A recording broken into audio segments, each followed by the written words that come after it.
Brittany Shepherd, what's up? What's up, DJ? How are you? I'm good. What are you up to? Ooh. I mean, doing the most. Living the dream? Yeah, I guess. I haven't seen you in like 2 years. It's been a while. I know. When I started my business, y'all were like, I partnered with you guys and y'all did awesome and y'all helped me so much. And then, our cousin started working with you guys and she had a great experience. And then I kind of grew and, it's kind of expanded and done well and we kind of lost touch a little bit. I know. Well, let's talk about that. So you were originally an attorney. Yes. Now, real estate agent. That's You right. have been for a few years and you're like super successful and all that. Thank you. How many attorneys do you know that were attorneys that became realtors? That's why I brought it up. If we're going to talk a little bit about business, that's why I brought it up. So how does that happen? How did that transition happen? And because that's just weird. And it's very weird. So many people. I mean, my dad did not talk to me for almost 2 months. He was like, "I'm sorry, you went to law school and you got a Juris Doctor, and you want to quit your job as an attorney and become something that you can get an online license for in 30 days." And I was like, "Yep, that's it." And he's like, I ate ham sandwiches for 3 years for you to go to law school. I'm not onto this. So about 2 months in, I started practicing law in 2007. What type of law? I did oil and gas law primarily, some family stuff, a few little like estate planning, but primarily oil and gas. We did, if you remember the Haynesville Shale, happened in our area in 2008. And so I got in with a firm pretty young. I mean, I had just graduated from law school in 2007. I clerked for the judges here in the 26 JDC. Yeah. And they did like family law, criminal law, drug court, those sorts of interesting characters. And so I learned a lot and decided that I would go into oil and gas. So I was more transactional than I was like litigator, but it was fun for a while. And then, have you ever heard of burnout, DJ? Yep. Okay. Well, a lot of people had not heard of burnout, and I had not heard of burnout. And I pretty much got burned out in 2015. And it's about the same time I did too in the oil and gas really? industry. Okay, yeah, because you were in oil, that's right, you were in oil and gas before too. 9 years. Yeah, so I did, so 07 to 15, I stopped practicing law in December of 15. And I got my real estate license January 15th of 2016. And so it's my 5-year anniversary. I've been in real estate for 5 years. Nice. And I'm hoping and praying that I don't go through the burnout again. That's like my biggest fear. But why real estate? I had always been passionate about houses. I had always been interested in, in the trends, for instance, like right now everybody's into the whites and the grays. Yeah, it's funny how that works. What's it called? The Chip and Joanna? Yes. Yeah. I really do think that they had a huge bearing on where we are now, But I had gotten really interested and I kept telling my husband in 15, I was like, my husband's name was Wes. I was like, Wes, I really think I want to be a realtor. And he's like, I'm sorry, what? And he was like, you're an attorney, you make 6 figures, you're at a big firm downtown, I have an office that overlooks the Red River. Like, what the hell? And I was like, yeah, you married somebody that you thought was always going to practice law. Surprise! And he was like, okay. So I had been kind of following, on Facebook, I had people that were in real estate that seemed to really love their job, and I love people. Yeah. And a big part of real estate, obviously, is not just houses, it's meeting different people and, being a part of their life story. And it's kind of one of those things where, people tell you, DJ, that the biggest things you're going to go through, you're going to get married, you're going to have a baby, buying or building a house, right? It's pretty stressful. And I think that being able to comfort people going through that process, and also with my legal background, I was able to really explain contracts to them well. And I think that really helped them feel secure in the transaction. Yeah. And so it was something that I really wanted to do. And so I finally, made the leap, did it. Everybody thought I was crazy. I literally remember I remember this girl that I had grown up with, and she wrote me on Facebook and she was like, are you sure? I just want to make sure that you know what you're getting yourself into. And I was like, I got this. Yep. I was like, I'm gonna dominate. And I was in it for, the first year. I was rookie of the year at a pretty big sizable real estate firm, and went and did my own thing in 17, 18, 19. I've been at the same brokerage since February of 2017. And I just fell in love with it. I fell in love with the freedom, but I also fell in love with the challenge. Like, it's so exciting when you're up against several other agents and you're like, you get the listing or you get the contract because you write an offer and several other people. Like, I love the competition, if that makes sense. So, so that was one of what I was thinking when I got into real estate, but I had no idea what real estate was really going to be There's like. a lot of moving parts, a lot of drama. Oh my gosh. A lot of people that know what the hell they're talking about. A lot of people that think something's worth way more than it is. Exactly. Can you imagine telling somebody, hey, your biggest asset that you think is worth $350,000 is really only worth $200,000? I mean, it's just one of those things. It's like a car or anything else. Yeah. But I can relate there because whenever I made a transition from oil and gas to marketing, it was a huge, like, everybody's like, what the hell's wrong with you? Why would you leave something that's so good money to go do something you have no clue about 100%. On paper? And I was like, well, it's all about customer service. I mean, it's all about if you work good with people, do what the hell you say you're going to do, and have any lick of common sense. It's pretty, it's relatively, I can't say easy because that makes me sound like a, it's not. Nothing's easy. But I don't think it's easy. I think it comes natural. If you enjoy it. And I enjoy it. But I do think it comes natural to our personalities. But the challenging thing is badass because, like, so many people like to sign up for a 9 to 5 in a closed door environment with no changes, same shit every day, no surprises. That shit would drive me crazy. That ain't me. No. And I spent a lot of money and a lot of time and a lot of degrees to figure out that ain't me. Well, so, that's it. I mean, shit, I tell everybody, it took me 10 years to realize what I want to do when I grow up. When you were 16 years old, did you really know what you wanted to do for the rest of your life when you were 18? Oh. I made the decision when I was 16 years old to go to law school, become an attorney. Exactly. I mean, I didn't know who I was. I thought I was going to be this badass female lawyer who, just ruled the roost. And, if you're not passionate about something and you find that you don't enjoy it, you are not going to be good at it. I agree. And I love real estate, but more than anything, I love the people. And I loved, when I was doing oil and gas law, we were working with huge oil and gas companies, like national companies. We weren't like involved in the daily. I mean, we talked to landmen and we talked to executives and stuff, but we weren't involved in just like everyday people's lives. And for me, that's the most rewarding thing when someone tells you, can I tell you a story about my first year in real estate? So my first year in real estate, I had a referral and they had been trying for 4 years doing in vitro. Okay. They had run out of money. They did not have any money left, so they decided to sell their house to get their equity out. And they allowed me to sell it for them, and they were able to do in vitro, and it took that time. Yeah. And for someone to write you a handwritten note that says, like, you played a part of me bringing this child into the world, like, I mean, it's still one of I still have it, and I still keep it in my desk, and I look at it sometimes when I think to myself, I don't know if I love this anymore, maybe I'm not passionate, but then I remember that, and I see that little baby girl on Facebook, and I don't know, it does something to me. I feel like I made a difference. Yeah. That's a good point, though, and I mean that's an amazing story, and it is true because, like, there are some days when you wake up and you're like, fuck this, I don't want to do this anymore. Oh, yeah.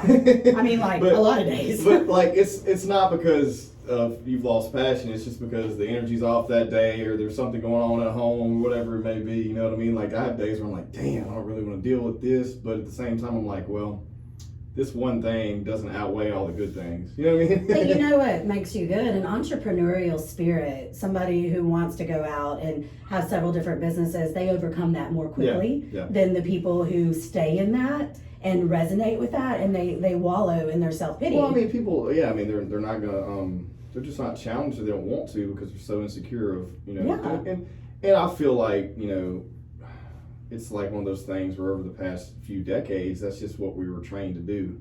Absolutely. As citizens of the United States, it's like work, go to school, get a job, retire, done. You missed the whole get married and have kids part. Well, I mean that part too. That don't apply to me. I was just wondering. I was thinking maybe we could turn this podcast around, DJ, and talk about your love life. I'm just kidding. Not today. Maybe next time. I'm kidding. I wouldn't do that anyway. I'm just saying that there is a rule. I mean, there's like this progression. There's that thing, and in a nutshell, and everything that falls in between there. You know what I mean? Yeah. Buying a home, buying, whatever. Yeah. All those things. Well, they expect the steps. But there's so many different moving parts now, and everything changes. So tell me about, well, since we're talking about this, tell me about your family. Okay, so I have 2 kids. I have a 6-year-old little boy named Charlie. Yeah. I have a 3-year-old little girl named Murphy McCrae.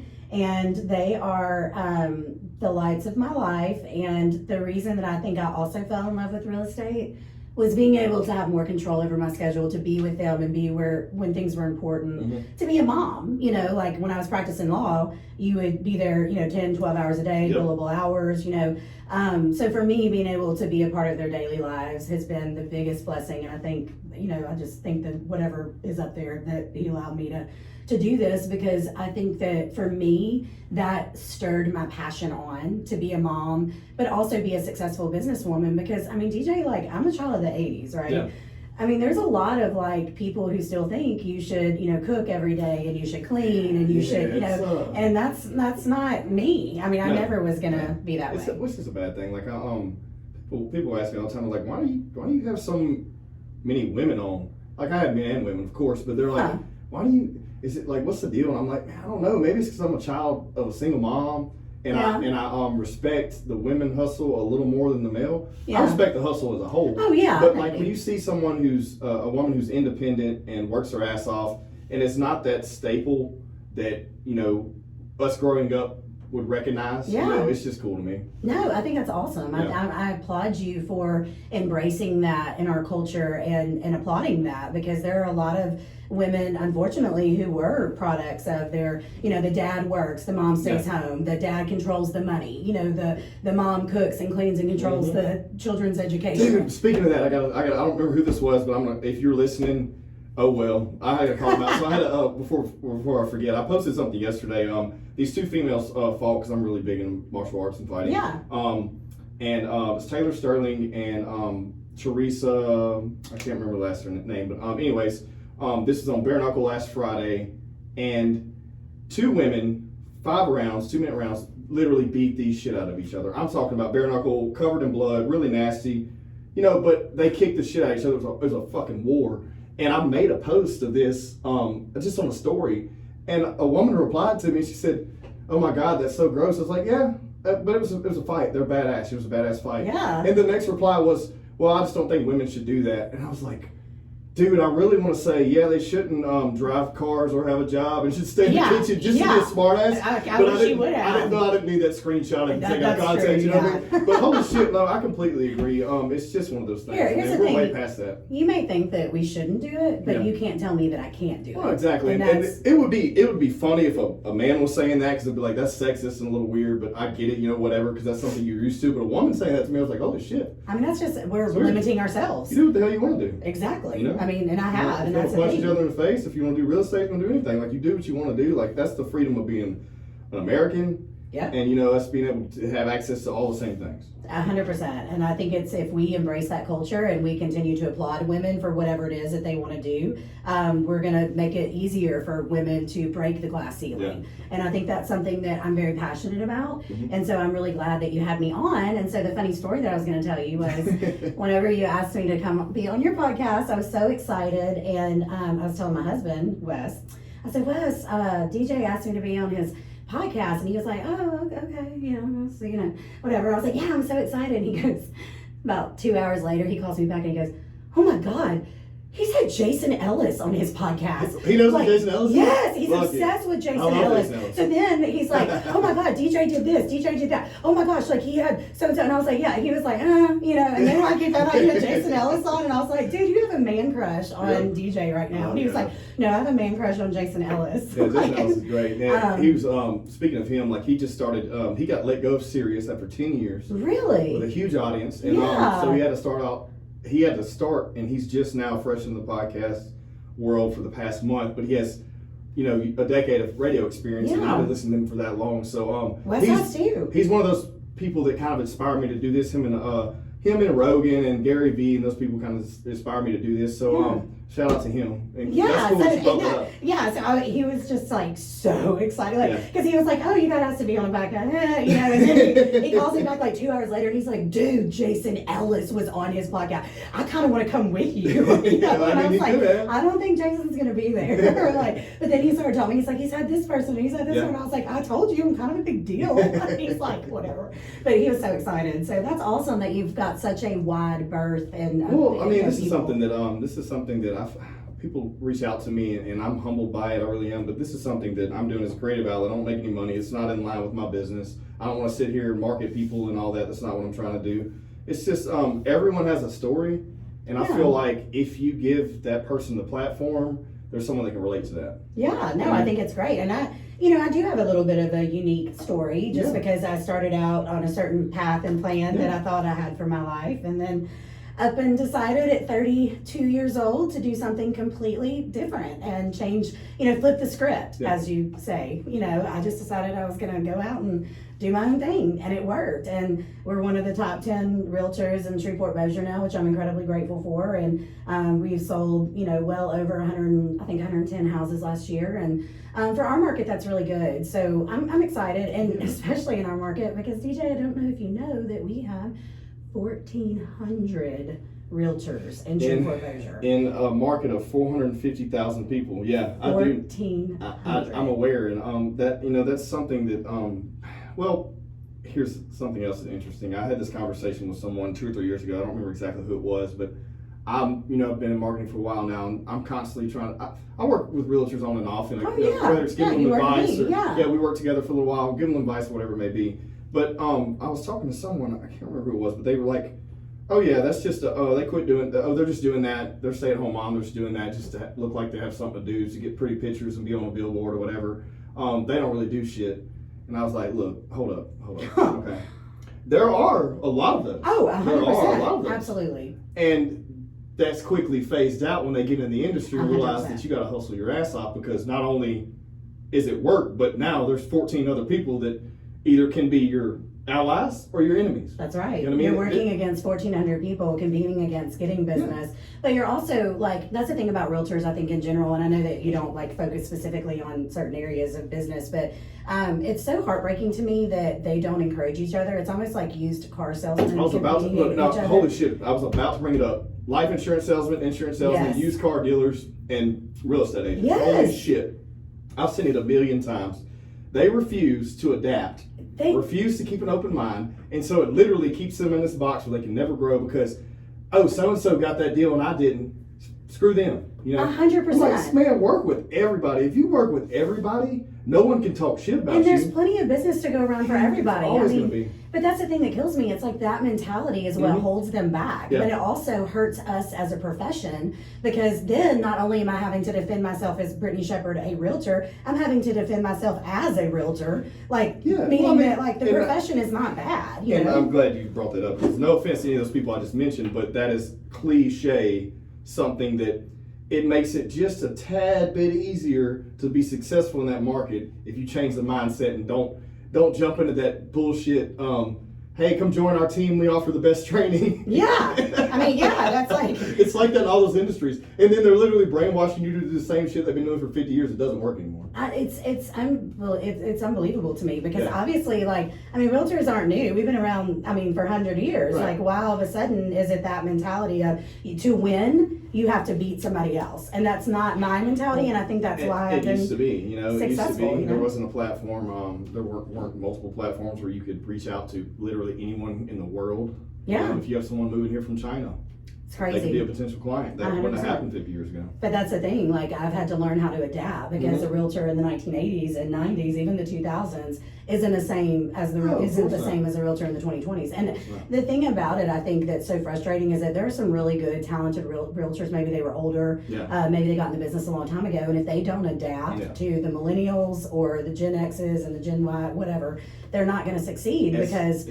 I was telling an older agent the other day, she's like that Instacart thing. And I was like, Instacart? And I finally figured out that she was talking about Instagram. And she's like, you posted it on your Instagram. And I was like, oh, oh, Instagram. And she's like, yeah, that thing. And I was like, it's not Instacart. I just want to tell you it's Instagram because Instacart's a thing too. Mm-hmm. But it's just that they have to adapt. And we have to adapt in any industry. It's like that in any industry. It is. You adapt or you fail. Or you die. Yeah. Because the industry does not care. It does not discriminate. It don't care if you're white, black, male, female, whatever. It does not. It's going to move on whether you participate or not. And you can stay in that old ass box over there and say, well, we've always done it like this, and this is we're going to keep doing it, and that's fine. It may last your lineage, but after that, you're done. It's 100%. And I want to build a legacy. And see, that's something I love that you just said that, because that's something I can resonate with. That's another reason why I think doing this right here is so important.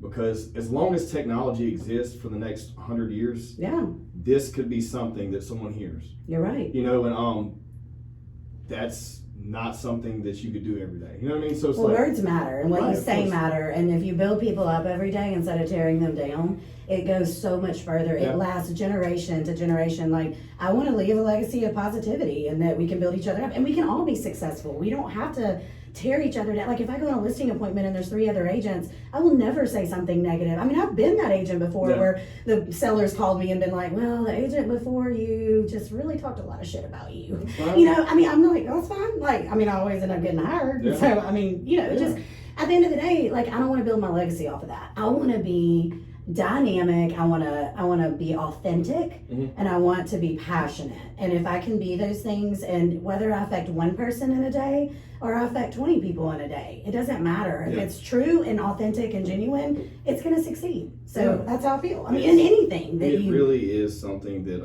we need to think about. And I get, like, when I go on a positive rant, that's why I think I'm so aggressive with my message all the time, whether it be on here or posting something.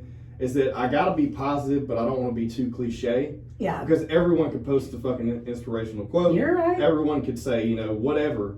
But like, if you don't live that, you don't practice that, you really can't say anything. So it's like, yeah, we all have bad days. We're not perfect, but I literally have learned, making the shift over the past 5 years of my life, that if you're pushing constant positive energy out there, 80% of it coming back is going to be that. Back. You know what I mean? Now, if you're posting constant shit and you're talking shit about people, comes back. That's going to come back that way. 100%. Like, you don't have to be religious. You don't have to be. It's just the way of the world. If you put positive energy out there, positive energy comes back, and that's my message. Like, I just want to be. I want to be a part of that movement of build each other up, be positive, encourage each other. There's room for all of us at the top. Really is. There is. Well, there is, because most people aren't going to have that mentality. Well, it's like, I remember my mentor telling me up there. when I first got into real estate, she was like, look, I can tell you exactly what to do, but 99% of the people are not going to do it. Right. And that's what makes it so easy. I know. It's like they actually tell you, like, how dare you leave your phone on loud on my podcast. Real estate agent,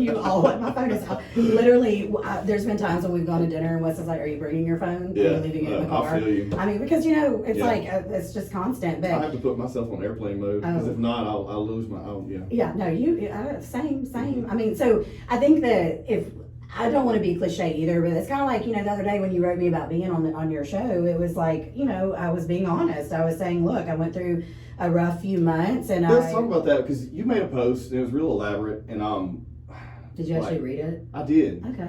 I read really quickly, and I didn't read into like every single sentence, but I did get the gist of what you were saying. Yeah. But let's elaborate on it, because it said it resonated with a lot of people. You did. Or at least you got a lot of comments, and hopefully they were not just saying a lot of nice phone calls, things. A lot of messages. Let's talk about that. So, I think in any business, if you're passionate about your job, of course, like we talked about, there's going to be days that you don't want to wake up and do it. You just don't want to freaking do it. And some days that's okay, right? But you push through that, right? And like we were talking about, the leaders, the entrepreneurs, the people that make a difference, they get over that, they get out of that negative headspace more quickly than someone like a used car salesman, like we were talking about, that gets in that. Offense. No, we loved used car salesmen. Yes. We love them. But, so I think the purpose was, I've always striven to be. Either way works. We're in North Louisiana.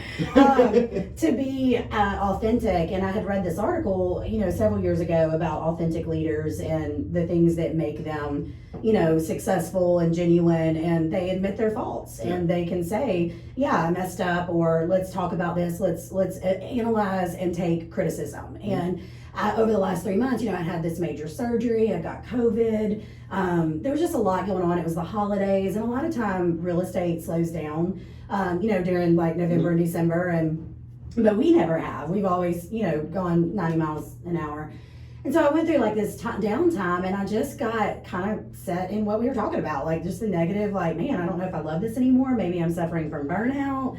Maybe I'm not passionate, like just all kinds of self-doubt, like maybe I'd made the wrong decision, even though I've been a top, very successful person in my industry for the last 5 years. And so I started looking at it, and I was like, I've been pretending. Like I have just straight up been pretending that I was the person that I was before. I mean, literally pretending. Like that was not me being authentic. That was me trying to make everyone in the world think that I was just as passionate, just as big of a deal. Like I was gonna go balls to the wall. And I started looking, and I was like, it's not succeeding, DJ, because it wasn't honest. It wasn't authentic. It wasn't real. And when I started, I put the mirror. What part? The part about just the being, part leading up to it, or the part right now? Well, now I'm back in my, leading up to that day, or just... Yeah, there was a couple of months where, I felt like I had given a lot of myself and had really gone out of my way to maybe do more than what my job description, normally would be. And I do that a lot. As you should, because that's who you are. That's who I am, and I can't help it. And everybody, my husband used to get on to me so many, years ago, he'd be like, all day long you give, and then when you get home, there's not enough, because you've given so much. Mm-hmm. And so I had to rethink that and realize that I had to reserve some energy, because I do want my husband and my children to get the best of me, and I want my clients to get the best of me. And so I don't want anyone to suffer, from pretending or not having any energy, or just going home and laying down in the bed and not getting up and locking my door and acting like my kids aren't knocking on the door. And let's just say that happened way more than it should have over the last 3 months. Mommy's got a migraine. Wes, mommy has a migraine. So I think that the part that led up to that was I was trying to fake this energy that I have always had. Okay, gotcha. Does that make sense? Yeah. And so I think that when I realized, hey, it's okay to just come out and be like, look, I had a bad time. Yeah. I had a bad few months. It's all right. Let's just move on. I didn't think I could do that, because so you didn't want to publicly accept defeat, but not defeat of the industry, defeat of yourself. That's right. And that's, no one was calling me saying, oh, you did a terrible job. It's just you. You're fired. It's you in your head. It was me in my head, and I was holding myself back, and there was nobody. There were a couple of clients that probably were frustrated and were like, hey, we're going a different direction. Just because I wasn't my same, let's do this, let's try this, let's do that. I've always been tried to be creative in my marketing. And it just got the best of me. My own negativity drug me down. And so I started thinking, you know what, I'm living a lie. And so the post that I made, that you're referring to, it's amazing to me how many people called me from that post. I had no idea that I even had that many people that would read something that long. But it really resonated with a lot of people. It's okay to acknowledge that you're not always, this high energy, happy-go-lucky, butterflies and rainbows person. But, it's kind of like mental health, DJ. A lot of people don't talk about it.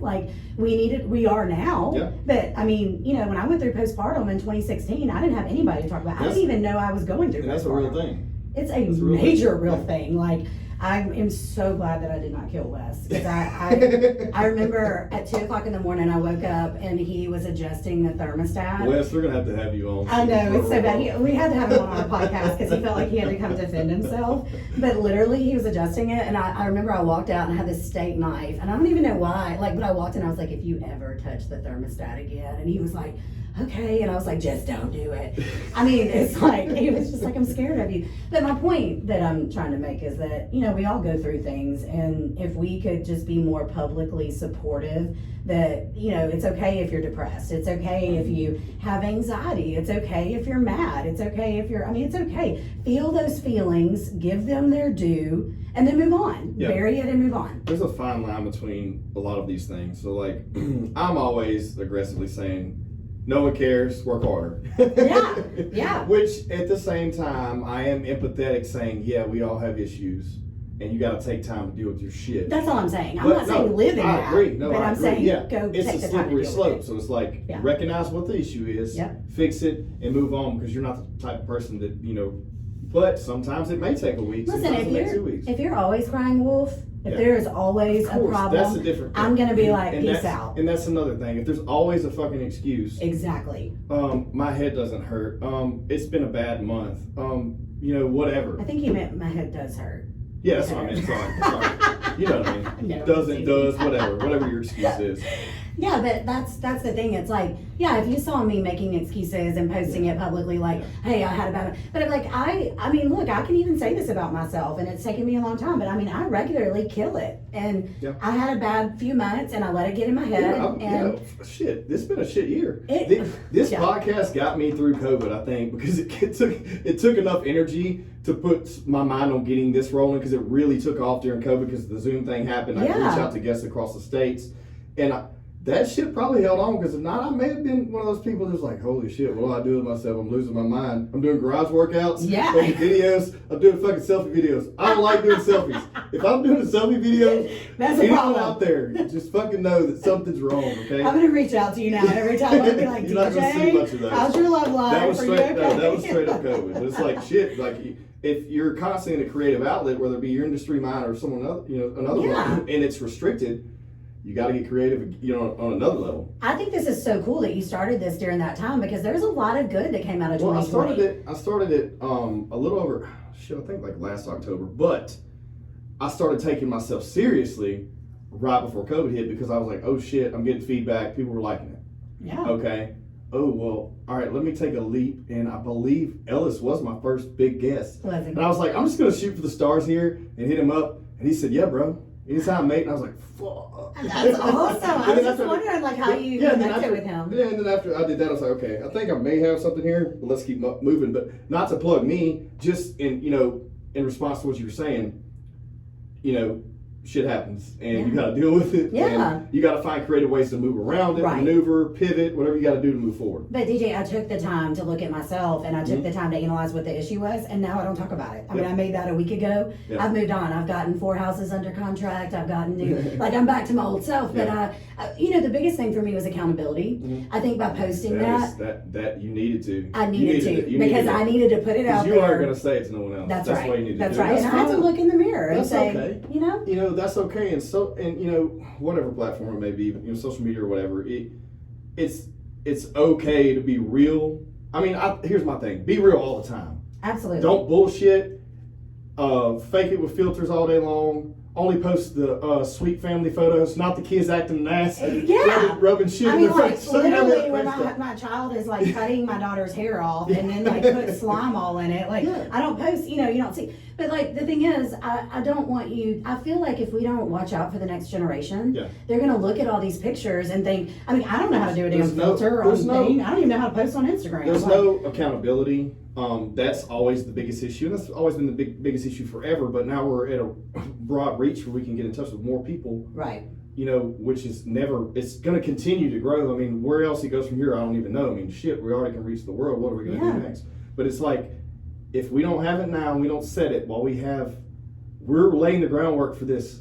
If we don't do it right, this next thing behind us is going to be insane. Well, that's the thing, is like, we can choose to, there is so much negative energy in the world right now. Of course, and there's always gonna be. I just don't want to be a part of that. I want to be a part of the positive. And I'm not saying that I'm perfect and I don't make mistakes and I don't do things that I don't want people to see, but I do think that a lot of people think that I have it made and that I have this great life. I mean, I literally have messages on like Facebook and stuff where they're like, I wish that I could live like you live, or I wish I could be you. And I'm like, and you know what I write back every single time? The day before yesterday, I threw a club chair at my husband's head. The day before that, I spanked my child with a spoon, a belt, and my hand. Like, I tell them the real stuff, because I don't want people to think that it's all, look, I have a great life. I love my life. You have a great life, right? I mean, there's kids in Africa that don't have clean water. Exactly. Like, we're fine. Yeah, we're fine. Okay, we're gonna make it. And the people, when that being said, like, people reach out and say that, it literally makes me want to say, okay, let's go to lunch, let's talk.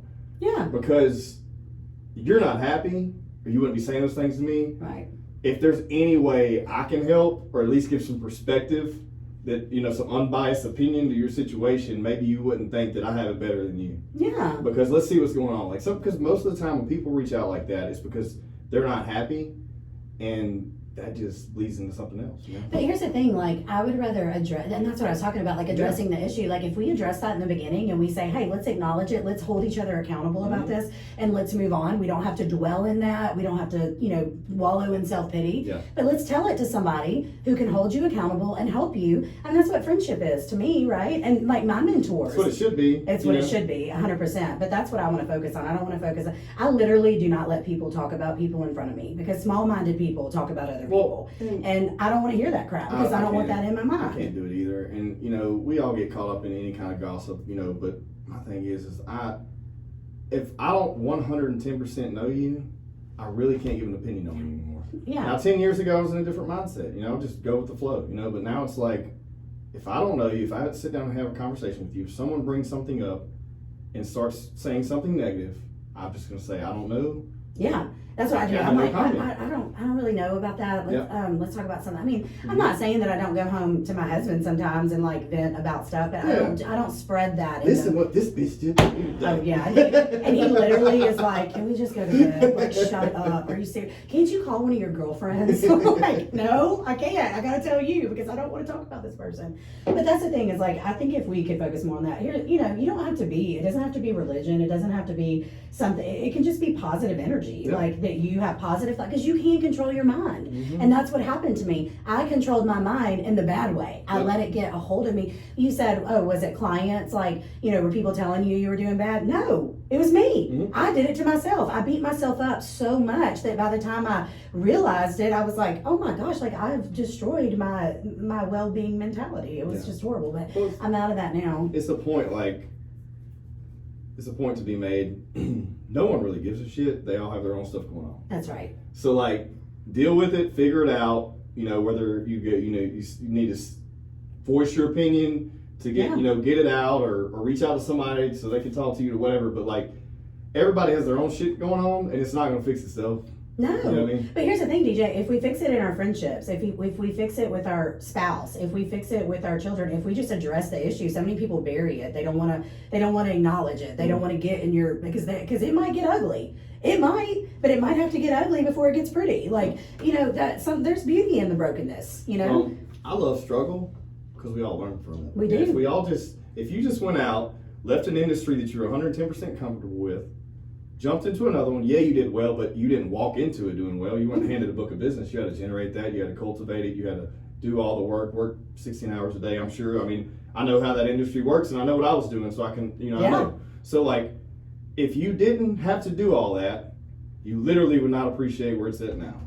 You know, when I was little, you used to play that game with your friends, like if you had 3 wishes, you know, and I'd always be like, I wish I was rich. Yeah. I wish I was beautiful. I wish I had, that's you know. Wish, right? Like, I wanted a fancy car. You know what I'm talking about? And now if somebody asks me, I'm like, I want a reputable business that I have built myself, and I wish that I could sleep more, but that's because like I can't, like the older you get, I'm almost 40, I swear I cannot sleep I hear that. So like, I don't have a problem sleeping, but I don't sleep long. Yeah, that's the thing. I can fall asleep, but I don't stay asleep. And like, I think it's a mindset thing too. I think your mind's like, for me anyways, and hey, there's this, I don't have any sponsors, but I take CBD sometimes. I don't know if you try it out. You use it? Oh yeah. So like, there's this one I use, I can't remember the name of it right now, but that shit, I don't really stress that much mentally, I don't think, but my body, sometimes, because I work out so much and try to eat healthy, but I think my body holds my mental stress, if that makes any sense. No, it does. It's your stress hormone. But it stresses my body out more than my mind,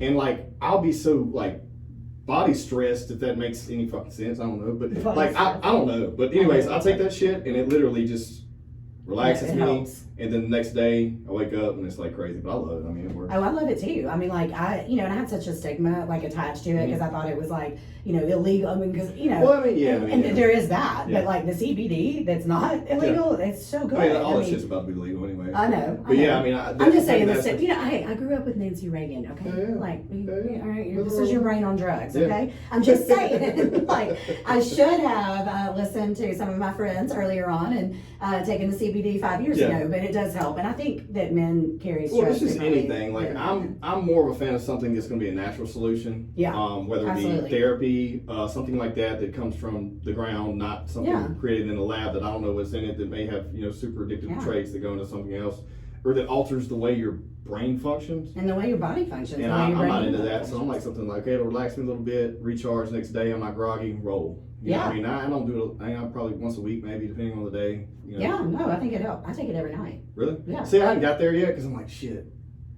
For some reason, I don't know if I'm gonna I don't want to wake up. Like if I have a crazy ass early morning the next day, I think I'm too used to remember when you took the Benadryl and the shit and you get up the next morning? Yeah. Like I'm still in that mindset where I'm like, fuck, I don't know if I need to take it because I may be slow moving the next morning. I'm not gonna do that. Well, maybe try it a couple nights on a weekend or something. Maybe do Friday or Saturday. Yeah, but I'll do it once or twice a week. I take it every night. That's cool. That's and it helps. I mean, tremendously. I've been on it for 2 years now, or a year and a half, something like that. It really works. Yeah, I got it from my chiropractor. Really? And he's all about being natural, and he's like, you need to try this. Your anxiety, your stress, your sleep, and it's helped tremendously. And there's so many different versions that you can take. I take a gummy form of it or whatever, because some people process things differently, but I love it. It's really helped me a lot. I mean, I do still get stressed. It's not a miracle cure, obviously, but nothing is. It just carries, you carry it, and that's something you're like, whatever it takes to relax. I mean, hell, it's a drink, whatever. Yeah. For me, if I'm drinking, I'm like, I'm having a good time. Oh, no, if I'm drinking, there's a reason. I have an insight. I have a goal. I want to have fun. Oh, speaking of that, I got you some wine. Did you? So this is called character wine. I don't know what the hell this is. It's whatever. I asked you what you like to drink, and you told me a few different things, so I picked some stuff out, but it's supposed to be some good stuff. He also told me I was snobby. Yeah. He was like, I was going to get you Boone's Form. I fucking was. It's going to be hilarious. Or Franzia or something like that. I was going to do that. Why didn't you do that? Well, I was going to, but awesome. I have some friends that have a spot, and I always get wine from them. Look how fun this is. Can you see this? I mean, you have characters called characters. Yeah, I love it. Thank you so much. That's a great gift. Yeah. I'd never turn down alcohol.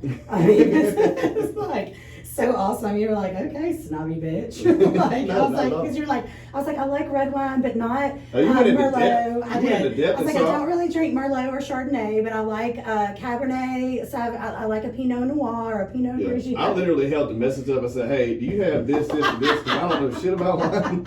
I was going to get you something. He's like, oh, you don't want to get that. That's a blend. I'm so sad. That's a blend. If they like this, they're not going to like a blend. I was like, all right, well, just give me something. I was like, the label looks cool. The label is cool. Y'all see the label? It's really cool. He says it's made out of good juice. I don't know. Yeah, it's awesome. Thank you so much. You are awesome. I really appreciate that. I didn't get you anything. That's fine. Yeah. Your presence is a gift. Oh, you're so sweet. Thank you. I feel honored. That was something I wanted to talk about earlier, though, is misconceptions about business owners and different business types of, we were talking about. I've had so many people that always write me about being in real estate now. They were like, I wanted to go back to that because I think that in marketing, there's a lot of misconceptions about what you do. Yeah. Does that make sense? And not that we're making this about you. But no, I agree. I mean, that's why I dress like this now. I'm not wearing a suit and tie because I just don't want to be that person. I don't blame you. But you did used to be that person. Well, I mean, I thought I needed to be. That's what I'm saying. I never was that person. But you never were that person. But you looked that person. Let me cut my hair off and put a blazer on just so I can ease into this and feel a little more comfortable. And that was honestly, if we're going to talk about it, that was my, insecurity because it was something new. Yeah. I was like, I got tattoos, I have earrings, I have long hair. Let's just cut the hair, cover up the tattoos. Okay, I'm going to ease into it. And you did. But I don't, it probably would have been a little more of a challenge had I not done that. But now I'm like, I don't care. Look, if you're going to judge me before you even meet me, I don't want you as a client because you're just going to be a pain in the ass. Exactly. Because everything, if they're already have that mentality about you, then everything's going to be difficult. Yeah. You know what I'm saying? Mm-hmm. I want to judge you off your work product. For sure. And you did great. You were very helpful to me. I mean, your business was very, very helpful. And I think I didn't give two shits what you look like, but you did when I met you. You have no hair, cut off, and you had, button-down shirts on. Yeah. And then, I show up here today, and I'm like, oh, yeah, this is what I'm talking about. This is DJ. I love it. But I do think that there is a misconception about real estate, and not that we are going to I just want to kind of throw this out there that it is not easy. It is not easy. And nothing that is worthwhile is easy. No. And that's not if you're going to do it, just like anything else, if you're going to half-ass it, and it's just going to be something that may make you a couple grand a year, then it may be easy. Yeah. Because you're not putting shit into it. That's but right. to do something to be, you know, a pioneer in the industry and make just a small splash in a big ass pond. Yeah.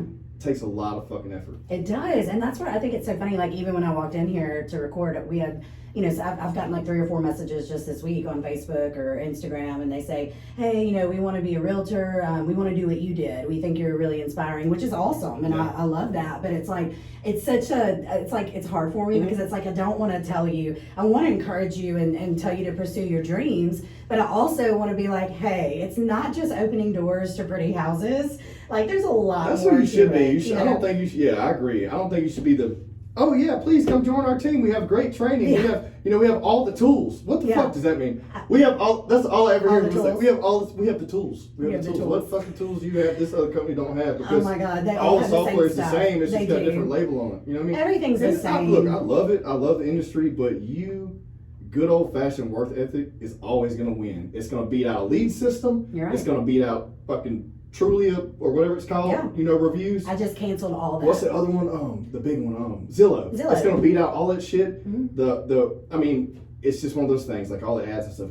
If you put in the work, you generate the referral base, you're never gonna beat that. I sold 6.2 million my first year in real estate. Did not have one single lead generation, no Zillow, no, you know. And I understand if you're trying to run a turnkey operation that's hands off, and you have all these agents to funnel all this work. Then yeah, by all means, at this point you're running a big box business. That's what I was trying to do. And it's just looking at numbers. Because I thought I had to be the next step. Well, also you come from an industry where you're kind of trained that way, just like I did. I come from an industry where it's like policies, procedures, systems, and then the work too. 100%. And then you got to break that down and say, okay, what works for me?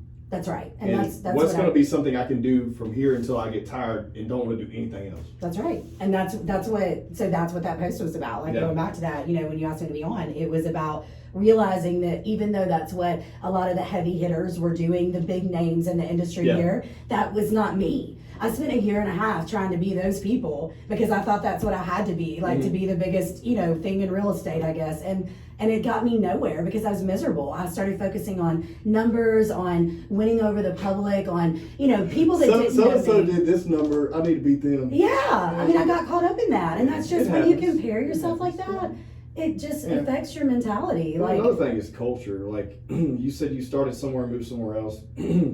Recognizing that this culture isn't for you. Right. And you having to make a hard decision to leave a comfort zone going into another one, even though you're already established. Yeah. And based on whatever kind of judgment you may get from the inside and outside is a hard step. But at the end of the day, it's the best step because you have to be in the right culture for you. That's right.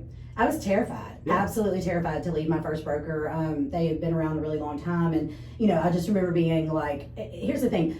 The scariest decisions that I have had to face in my life have ended up being the best decisions. And that culture of the broker where we're at now, it's just more progressive. It's more focused on the younger generation, in my opinion. It's just a lot more. It's more of who I am, and I fit in really good there. And I think that is something that a lot of people, there's just misconceptions about like a broker, you know, like in the industry. And like you were saying, you're like, what tools? What tools? Like, tell me what these tools are. Like, what are you going to do for me that's going to make me the number one realtor? They're all the same tools. Yeah. You know, it's all the same thing, boxed in a different package, right? And so you just have to figure out, in my opinion, your day-to-day people that you enjoy working with, that's where you need to be. Like, because if you are having a good time with the people that you work with, if they're building you up or you're having because if you're in a negative environment, it's just going to bring you down. You'll bring that energy with you. And I think that's why, you know, it's worked out really well for me. Yeah. I mean, I love being where I'm being, but I just want to, we're also going to talk about this on our podcast next week. Oh yeah, you have a podcast. So what is it? We do. What's it's called Sell It, Sister. Okay, and what do y'all So we talk about, it's just 2 Southern women who raise chickens talking about real estate. Like, so are you on everything? You on the Spotify, the you know, the Apple, the Google Podcast? We're on all those things. You're on all those things. I've actually never listened to it. I don't even know how to get to a podcast. But yes, you can go Ainsley to all those. handle that. Yes, Ainsley. She's awesome too. She is. She's fun. Do you know her? Yeah, I did some work for her a few years ago. She's always cool. Yeah, she's fun. She so we're partners, and basically her husband, you know, runs like a pretty big DC comic book podcast. What? It's like national. What? And so they have a studio. You need to come. Hey, dude, I need to. I'm a Marvel nerd. I can argue with them. Marvel versus DC. I don't know much about DC. Okay, literally, the studio is covered in figurines. Like the shit. whole thing. They call it the Bat Cave. Yeah. Okay, you're coming on next week. I'm gonna figure Hit me out up. when Hit me you're up. coming on, and we have so much fun. We drink during our podcast, so Hey, I drink sometimes. So you know, good. I didn't know if you had to get in Carlisle here in a little while. No, I got my husband to get the kids. Okay. So That's I didn't, funny. I That's didn't want awesome. to push them. No, you're fun. I love it. Thank you for being considerate about that. For sure. So we talk mainly about, just like Southern real estate type stuff. Basically being badass women who own their own business, but balance. We talk about being a mom. We talk about being a wife. We talk about being realtors. And we talk about different things in real estate. We talk about everything. It's really cool. Like, we just have a good chemistry, I think, and it's fun. We have a great time. And recording in the Bat Studio is fun because there's so many. Like, I recorded last week with Chewbacca, like a life-size Chewbacca that sat next to me, and I was like, we need to start filming ourselves. But it's cool. I think that there's a lot of millennials and people that are younger that really enjoy the podcast. Yeah. You can listen to them when you're in the car. You can, and Dude, to I'm me. working out. Oh yeah. I listen to them while working out. People are like, "What the hell is wrong with you?" I listen to them while I walk. Dude, I've been working out so long, like I'm bored of music, if that makes sense. And I Yeah. enjoy music. I'm a music person. Yeah. But, like, I feel like I'm training my brain and Yeah. working out at the same time. It's weird. Yeah. So I have to ask you. This is totally off subject. Oh god. What? Have you ever heard of the Enneagram? Oh. Like the personality test that tells you what your personality is like? Yeah. Okay, so I'm gonna send you the link when we leave here, Okay. and I want you to take the test. Well, I've done multiple. What's the other No, test? the official one. Like, you've probably done like the personality, like the Rice, whatever that Reese is. Yeah. or You said Myers that or was- something. Yeah, something like that. And I didn't like that. That was legit. No, this Whatever, one's that's different. it. Okay, yeah. Okay, so I want you to do it because I was thinking on the way here, I'm like obsessed with the Enneagram. So Okay. I literally will like meet new people. Like, we went on a girls' retreat a couple weeks ago to a winery, and I was like, what Enneagram number are you? And they're like, what? And I'm like, you have to take the Enneagram Yeah, I was having test. someone else was telling me about this too. That's why that sounded familiar to me. But I was like, well, okay, yeah. So, well, what about like astrological symbols and zodiac? And No, all it's that shit? nothing like that. I know, but what is yours? Oh, I'm a Cancer. You're Cancer. That's why I love you. I'm Yes. a Cancer too. Yes. See, like my closest people are Cancers and Leos. The weirdest shit ever. So I'm Oh the my cusp. God, me too. I'm the 21st. July 21st. I'm July 12th. Okay. So I'm not a cusp, Yeah. but my husband's a Cancer, he's a cusp, Yeah. and all of my best friends were born on August 13th. Isn't that crazy? Yeah, all five All of of them. my And type so, people were right isn't that there. weird? Like, in- they're in all July, August. It's so Yeah. fucking weird. Not against anything else, because I still like other people. Oh, You know yeah, what I'm no, saying? me Like, too, but I but just there's relate. Those are my there's people. something to that. I agree. Like, I don't know what it is. Oh, how the stars 100%. align and all that shit. The constellations. You've read the and all birthday book, right? Yeah. Okay. Yeah. Like that, literally, like, I was well established in who I am, and then I read the book, and I was like, that's who I am. Like, it wasn't like that changed my personality, Yeah. Because I've always been the girl that's like worried to go to a psychic because I'm going to be like, oh, I'm going to make it happen. Yeah. Whatever they tell me is going to happen, That's my So- the funniest thing when I've been hearing this a lot through like influencer stuff, like these younger kids. When I say kids, I mean 10 years younger than me or whatever. Yeah. They're like, I manifested that. Like, no, you fucking didn't. You just thought about it. You made a plan and you worked hard. Yeah. You didn't manifest it. Yeah, It's you not just- fucking magic. You took the action to do it. You thought about it enough to make yourself get up and do it. It didn't just, I manifested it. I sat around and thought about it and then it just popped in my I swear to God, if Charlie, my 6-year-old, ever comes to me and he's like, Mommy, I'm like, what do you want to be? And he's like, I want to be a social media influencer. I'm going to beat the hell out of him. I'm like, no, you're going to be an orthodontist and you're probably going to be like president one day, but you are not going to be a social media influencer. Because I swear, I think this generation thinks that you can just like fall into it, Well, the thing is, there's a time and place for those things and Yeah. those people, but everyone can't do it because then we're What? Who's going to listen? Yeah, you know what I mean? Who's going to watch? Who's going to be influenced? So I think that for me, it's more about just like focusing on, if you're passionate about something, get out and do it. Like you've got different projects. Like, Yeah, I don't feel like all all the your time. eggs in No, one hell basket. no. There's no When you way. get bored, that's like, I have too many hobbies. today, you know what I did today? Like, I pulled comps for a house to list a house. I went and bought a blow-up mattress, put it in one of my listings to pretend like it's a bed for different pictures. Then I went and like took this girl's cat and her dog out of her house for a showing, put them in my car. This is the stuff that you, if you want to be a potential, you potential agents out there, this is the real stuff you're gonna be doing. This is what you're doing. Like, Yeah. if you Or got a sitting cat at- or allergy, sitting wear at your mask. Sitting at an open house for 5 hours and no one shows Absolutely. I mean, those are the kind of things that I want people. It's like I don't want to discourage people, but I also want you to be like, okay, real life real estate. I mean, I know how to do. Hey, marketing hack, real quick. Yeah. If you don't do it, we're gonna talk about it. But if I say it, you got to try to do it. If you don't do it, someone else is gonna steal the idea. Okay. Because I know all the people that are hating on you are gonna listen to this and watch it. I know. Because they gotta be nosy as hell. I know. All right, do that. Real life real estate. Boom. Videos once a week about the dirty, down and dirty, ugly shit. Let's do it. You should. No, I'm doing it. You should do it. Me. I'm doing it. You should. I'm gonna show y'all some of the stuff I've done. Yeah. I have literally. Well, it just not only is it going to bring reality to the industry, but it also will show respect for what it is and make it look, make it known that this is not something that's just cookie cutter. Yeah, I mean, last week I want to tell you that I went and got a milk jug out of the trash can in the neighbor's yard to dig urine out of a vacant house because the water was cut off, and I had to get urine out of it because it smelled bad. Mm-hmm. So I put gloves on and I dug urine out of this vacant house. And I was like walking out you could literally posted a video or photo. I should have videoed it. I think I have a picture of it. But yeah, that's probably what I'll do. Real estate life hacks. Is that what you called it? What'd you call it? Real life real estate. Yes. Look, I'll forget that. I'll be like, I have to listen. Real life real estate. There you go. Yeah, that's awesome. Good talk though. I mean, I'm excited. I think we talked about some fun what did you say? Real life real estate. It's terrible, isn't it? Someone's gonna go buy the domain. Watch. Wait, what time are you airing this? Like, you can't air this until I go get it. Yes. I was like, you gotta let me buy that. That's awesome. Yeah. So, I'm so glad we got to visit and catch up because it's been so long since we've seen each other. I'm really proud of you. I think you're doing really great. Thank you. And you look great. Thank you. I'm a happily married woman, but you're just so cute. Like, I can't help but tell you. I appreciate that. You look good. You look happy. Your face looks good. Really you look like you're happy. I am. It's something different, but I'm enjoying it. You know what I mean? Good. Well, anything else? Any drops of knowledge you want to lay on anybody? I think that honestly, what you should focus on is passion, and you should focus on having a plan. I know these are very simple things that everybody tells you. Like you said, you can go post any type of positive meme. Yeah. But if you want to do something, if you're passionate about it, you plan it out, you get the systems in place, and you figure out, DJ, my whole business changed last week.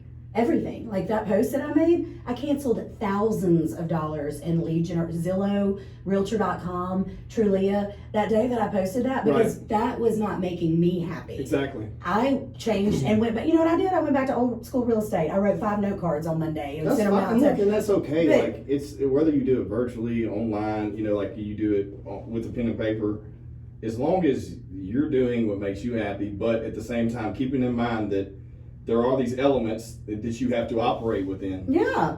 But that's the thing is I realized that by me pretending to like what I was doing, I was not being successful, and I wasn't getting the results that I needed because it wasn't genuine. Yeah. To me, going back to old school real estate, you gonna watch, I'm gonna be on this podcast in 2 months. I'm gonna be like, I got 50 houses in there. I'm gonna be like, real life real estate hacks. What? But don't air this until you get me that domain. You got this.